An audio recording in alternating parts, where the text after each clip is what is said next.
అమ్మే ఇంకా ఏడ్నే ఉంటే మన ప్రాణాలు పోతాయి. త్వరగా పారిపోదాం పద.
కోర్టుకెళ్ళాలి.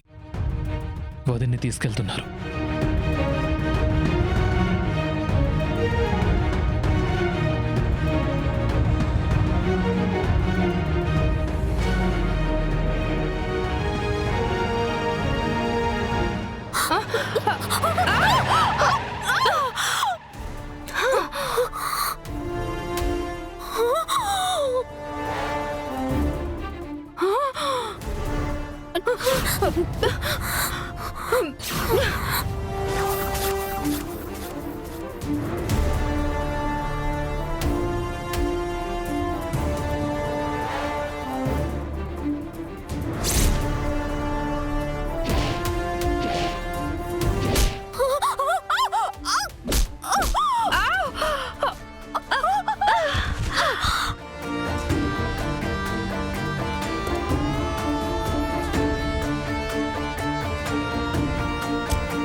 గారు ప్లీజ్ మమ్మల్ని ఏం చేయొద్దు.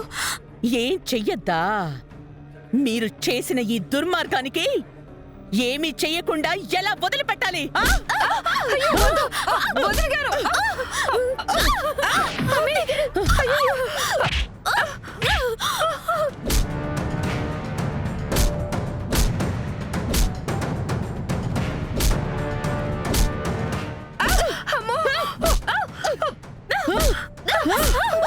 అసలు ఆడవాళ్ళటే మీరు ఆడ జాతికి పట్టిన మీలాంటి కళ్ళంతాన్ని కాల్చి కాల్చి కడిగేయాలి.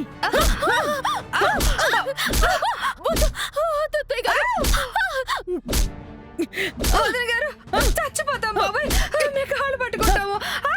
కాళ్ళు పట్టుకున్న పొర్లు దండాలు పెట్టినా మీరు చేసిన పాపాన్ని క్షమించను. లేవండి. మీరు చేసిన తప్పులకి జైలు శిక్ష పడాల్సిందే. పదండి.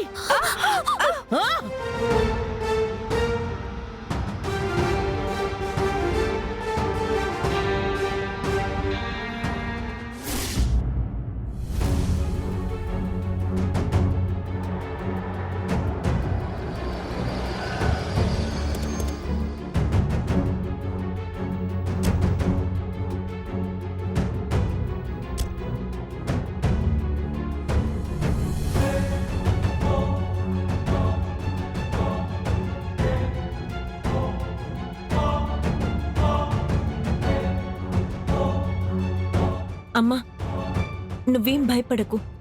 ఆనంద్ గారు వచ్చేస్తాను అన్నారు, ఇంకా రాలేదు.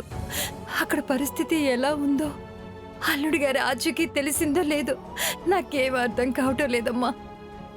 నేను భయపడకుండా ఎలా ఉంటానమ్మా?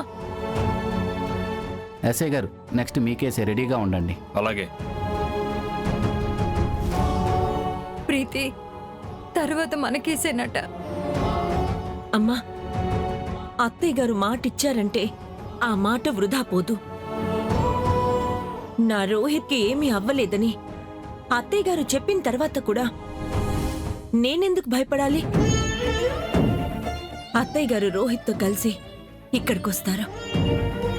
ఆ నమ్మకం నాకుందమ్మా.